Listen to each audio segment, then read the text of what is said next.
사랑합니다. 성도 여러분, 화요일입니다. 어제도 주와 동행하며 하나님의 축복을 누렸으리라 믿습니다. 하나님 앞에 나아감이 복입니다. 이렇게 아침을 깨우는 것이 우리 인생에 큰 은혜가 되고 복이 될 줄로 믿습니다. 이 아침을 깨우는 주의 백성들에게 하나님의 큰 축복이 함께하기를 주님의 이름으로 축원합니다. 말씀 보십시다. 시편 34편 4절부터 6절까지의 말씀을 보도록 합니다. 시편 34편 4절부터 6절까지의 말씀. 내가 여호와께 간구하며 내게 응답하시고 내 모든 두려움에서 나를 건지셨도다. 그들이 주를 앙망하고 광채를 내었으니 그들의 얼굴은 부끄럽지 아니하리로다. 이 공고한 자가 부르짖음에 여호와께서 들으시고 그의 모든 환난에서 구원하셨도다. 아멘. 자, 어제 이어지는데요. 다시 생각해 보십시다. 우리 인생은 생각보다 약해요. 평범했던 하루가 그냥 확 뒤틀릴 때가 있잖아요. 무너지는 것처럼. 아무 문제 없던 삶에 갑자기 폭풍이 몰아칠 때가 있지 않았나요?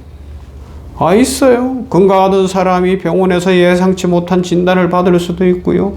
안정적이던 가정에 갈등이 찾아오기도 하고요. 믿었던 사람에게 상처를 받기도 하고요. 잘 될 것만 같은 일들이 잘 안 될 수도 있어요. 그죠? 또 어떤 날은 가만히 있는데 아무 문제도 없는 것 같은데 마음에 불안하고 막 두렵고 걱정이 막 밀려올 수도 있고, 나 왜 이렇게 살고 있지, 이렇게 살아도 되나 하는 우울함이 막 밀려올 수도 있고, 이게 인생이더라는 겁니다. 그 순간, 그런데 이제 우리는 어떻게 깨닫게 되는 거예요? 나는 약한 자구나.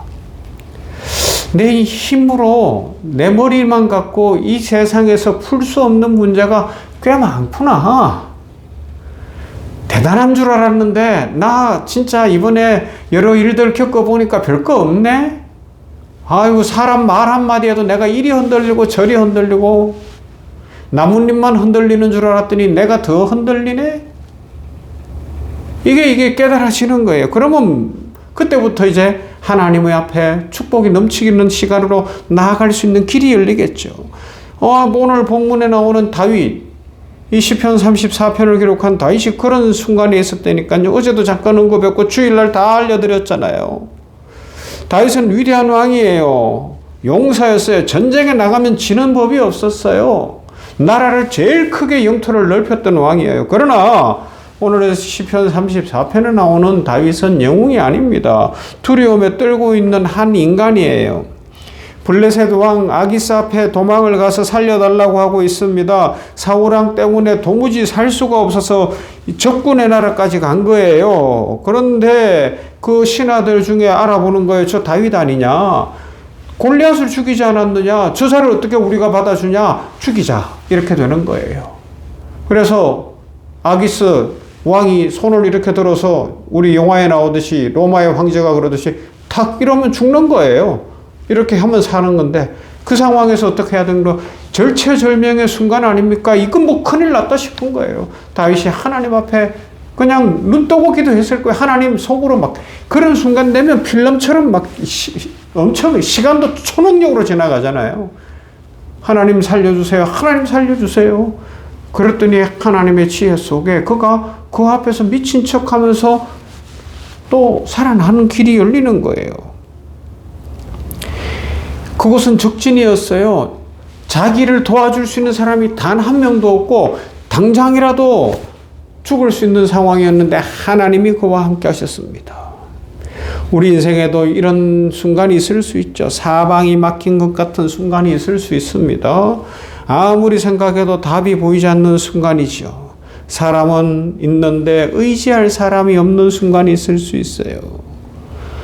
돈이 있는데 돈으로 해결 못할 일들이 있어요. 권력이 있는데 권력으로 해결 못할 일들도 있습니다. 그런데 더 중요한 것은 그 위기의 순간에 우리가 어떤 결정을 하느냐, 어떤 선택을 하느냐 참 중요합니다. 어떤 사람은 원망을 합니다. 어떤 사람은 포기를 합니다. 어떤 사람은 자기 힘만으로 해결을 하려다가 더 깊은 절망 속으로 빠집니다. 사람들을 찾아다니다가 상처만 받습니다. 그게 인생이에요. 그러나 다윗은 달랐어요. 오늘 본문에서 말합니다. 내가 여호와께 간구하매 내게 응답하시고 내 모든 두려움에서 나를 건지셨도다. 할렐루야, 할렐루야. 얼마나 놀라운 말씀입니까? 바로 다윗이 하나님 앞에 기도했다고 고백하고 있습니다. 하나님 앞에 간절히 부르짖었어요. 하나님 살려주십시오. 하나님 살려주십시오. 이 기도밖에 한 게 없는 거예요. 죽게 생겼는데 뭐 다른 기도를 뭘 하겠어요. 하나님 살려주세요. 길게 기도하지도 않았을 거예요. 무릎 꿇고 할 수도 없어요. 왜요? 지금 적군들이 둘러쌌고 아기스 왕 앞에 있기 때문에 뭐 무릎 꿇고 기도 형식 갖출 수도 없는 거예요. 그러나 하나님이 들으실 줄로 믿고 하나님이 그곳에도 계신 줄로 믿고 간절히 중심을 다해서 하나님 앞에 기도하는 겁니다. 여러분, 예수님의 제자 베드로가 예수님이 물결을 걸어오시는 것을 보고 자기도 걸어가겠다고 배에서 뛰어내렸는데 걸었어요. 걸어가다가 바람과 물결을 보니까 무서워서 빠져들어갈 때 주여 살려주십시오. 그러니까 주님이 탁 잡아주잖아요. 뭐 긴 말 했습니까? 전능하시고 사랑 많으시고 나를 지금까지 지키시고 인도하신 주님이시여, 제가 믿음이 없습니다. 지금 물에 빠져 죽게 생겼으니 나 좀 살려주십시오. 뭐 이렇게 점잖고 거창하게 기도했나요? 아니요. 주여 살려주세요. 주께서 딱 손잡아 주시는 거예요. 손잡아 주시는 거예요. 왜 그렇습니까? 그 짧은 부르짖음 속에 모든 게 다 들어가 있잖아요. 주여 나 좀 살려주십시오. 느헤미야의 기도가 그랬다니까요. 그는 바벨론 포로 생활을 하고 있었어요. 당시 아닥사스다 왕이라는 왕이 통치하고 있었는데 그는 절대 권력 중에 절대 권력을 누리던 사람이었어요. 오죽했으면 왕비도 그 왕 앞에 함부로 못 나갔잖아요. 왕이 가지고 있는 이 호를 내밀어야 왕비도 그 앞에 갈 수 있고, 만약에 왕비가 갔는데 이걸 안 내밀면 왕비도 죽는 상황이었단 말이에요. 그런 절대 권력을 가진 사람이었습니다. 그런데 그때의 느헤미야는 왕의 술 맡은 관원장, 오늘날로 이야기하면 경호실장처럼 바로 옆에 붙어서 왕을 지키는 사람이었는데 자기 민족 이스라엘과 하나님의 도성을 생각하니까 얼굴에 수심이 가득하니까 왕이 묻는 거예요. 너 오늘 왜 이러냐? 그 이야기는 심각한 이야기일 수 있거든. 너 얼굴 표정이 옛날과 다르다. 너 지금 딴 생각하고 있지? 이런 이야기거든요. 아, 그때 왕이 오해하면 죽을 수 있잖아요. 그래서 그가 뭐 했다고? 하늘의 하나님 앞에 기도했다고. 그 순간 하나님 앞에 기도하는 거예요. 그랬더니 살 길이 잃을 뿐만 아니라 예루살렘 성을 재건할 수 있는 사람도 주고 돈도 주고 나무도 주고 길을 열어주는 것이 하나님 앞에 기도했더니 하나님의 역사와 축복 속에 일어난 은혜인 줄로 믿습니다. 여러분, 우리 인생 살다가 어려운 일을 겪게 되고 뜻하지 않은 일들이 생기게 되면요, 기도에 무릎을 꿇는 것이 가장 지혜롭고 가장 잘하는 거예요. 교만하게 자기 머리로, 자기 생각으로, 자기 방법으로 끝까지 인간적인 것을 놓지 않으려고 하면 하나님이 싫어하신다니까요. 하나님 앞에 무릎을 먼저 꿇으면 하나님이 역사하십니다. 그래서 짧은 기도라도 하나님 앞에 드려진 기도는 결코 짧지 않습니다. 사람이 보기에 짧아 보일 수 있어요. 눈물밖에 없는 기도일 수도 있어요. 그러나 하나님은 그 기도를 들으십니다.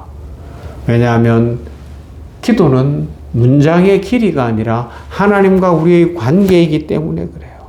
가정의 달입니다만 우리가 자녀를 키울 때 어떻게 해요? 힘들고 어려우면 엄마 그러는데 엄마는 다 알아들어요. 제가 왜 부르는지, 그죠? 뭐가 필요한지, 지금 어떤 상황인지 들어보면 알아요. 그냥 막 달려나가는 거예요. 아빠 그러는데 아빠 느낌이 쟤 위험한가 보다. 바로 달려가는 거예요. 긴 말 안 했어요. 그런데 안다고요. 기도하기 전에 다윗은 두려움 속에 있었습니다. 그러나 기도한 후에 다윗은 하나님을 바라보기 시작을 했습니다. 기도하기 전에는 환경이 크게 보였어요. 그러나 기도한 후에는 하나님이 더 크게 보였습니다. 이것이 기도의 능력입니다. 기도는 단순히 문제를 해결하는 도구로만 주신 것이 아니에요.